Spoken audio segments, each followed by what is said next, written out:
Hello student, in the previous video we studied the how Bahmani kingdom established and some their famous king and main role of Muhammad Gawan and their contributions. After Muhammad Gawan, the Bahmani kingdom did not continue its rule strongly. The last king was Sultan Kalimullah Shah.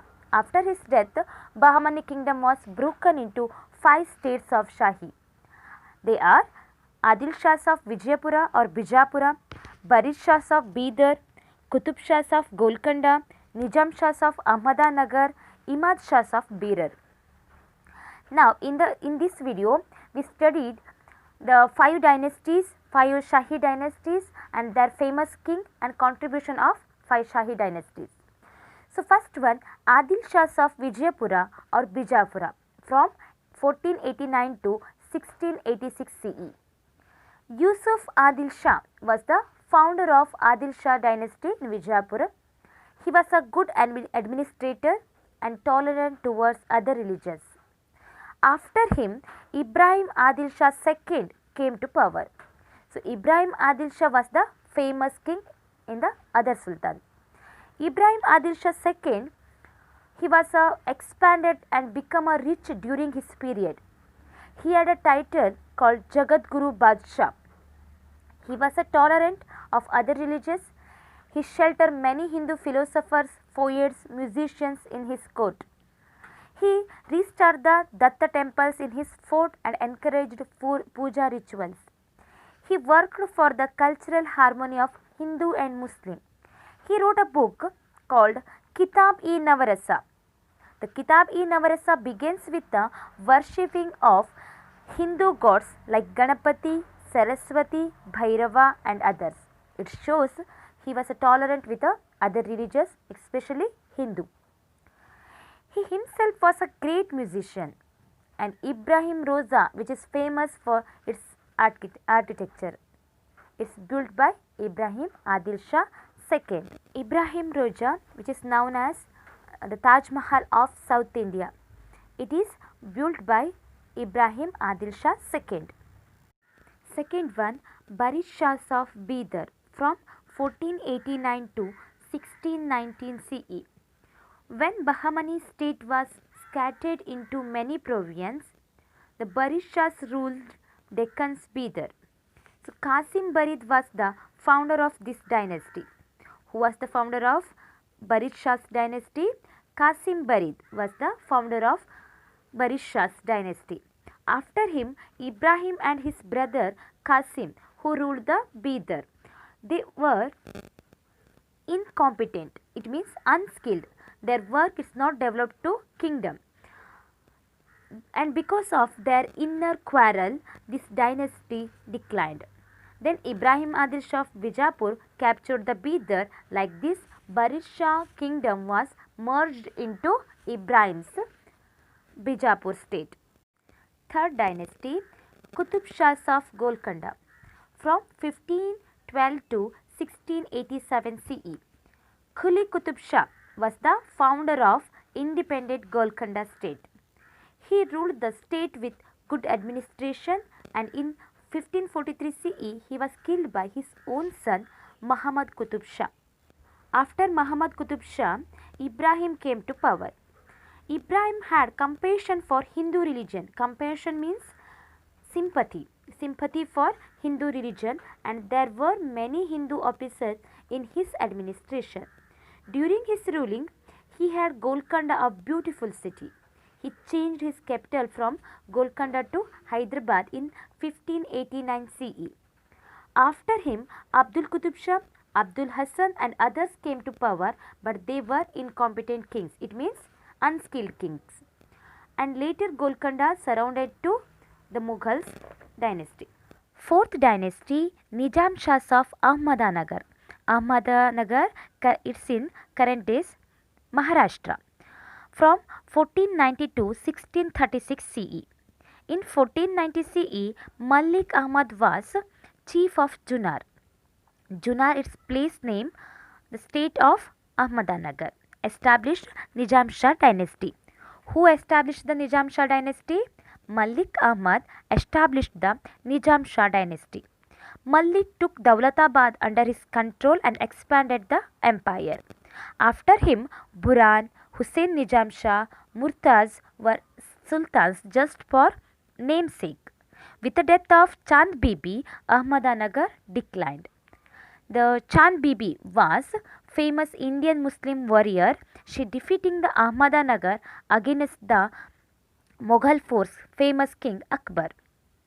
So later in 1637 CE, its period of Shah Jahan, the Ahmadanagar was merged into the Mughal state. Fifth dynasty, Imad Shahs of Berar. Berar, it's in Hyderabad from 1490 to 1580 CE.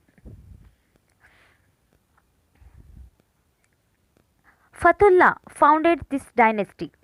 Fatullah founded the Imad Shah's dynasty. Yelichapura was their capital. Fatullah had a title called Imad ul Mulk. After his death in 1504 CE, his son Alauddin Imad Shah came to the power. He was an incompetent king, it means unskilled king. After him, his son Darya Imad Shah came to the power, and even during his rule, Berar dynasty continued its battles with the neighboring states. In the end of Tufail Khan handed over the Imad Shah dynasty. Later, Berar dynasty fell into the hand of Vijayapura sultans. Now, contribution of Adil Shahs. During the reign of 200 years, 14th to 16th century, Adil Shahs of Vijayapura contributed a lot to field of education, literature, music, fine arts, art and sculpture. We see the education. Adil Shah's very great lovers of education and they encouraged it. Their education policy was to develop the Islamic culture. Muktab, mosques, it means primary education, and madrasa, it means after primary or college education, were the educational centers. Philosophy, religion, law, poetry and other subjects were taught. These institutions were under the king's patronage or king's supporting. Now literature. The contribution of Adil Shah to the literature is very prominent. Literature became rich in their period because kings were poets themselves. Many books were written in Persian, Arabic, Urdu and Kannada languages. So Persian poet Farista. Farista wrote Tariq-e-Farista. It's said to be a North Indian political. Next, Gulshan-e-Ibrahim. It's about Ibrahim Adil Shah II. Urdu poet Abduls wrote the Ibrahim Nama. It also about the Ibrahim Adil Shah II. Mulla Nasrati wrote the Ali Nama. The Kannada poet Narahari wrote the Torave Ramayana. Now music. Yusuf Ali Adil Shah and Ibrahim Adil Shah II were great musicians. Ibrahim Adil Shah work about the Kitab-e-Navarasa. It's the Hindu goddesses Tuti. So this is a great work in music. He opened a music school also. Women of royal and rich families were interested in music. Now fine arts. Ibrahim II was a fine artist. His court had many Persian artists. Beautiful painting of flower, plant, creeper and other nature scenes were painted on their houses, wall of the mosques and the floors. These paintings help to the now of and that reign of the people about their hope, interest and tradition. Now art and sculpture. In the history of art and sculpture of Karnataka, the buildings of Adil Shahs of Bijapura are the important ones. They built fort, palaces, mosques and tombs. So the fort of Bijapura is a big one and it is 96 bastions. Bastions means domes and 6 main entrance. Gagan Mahal and Mehtar Mahal is palaces.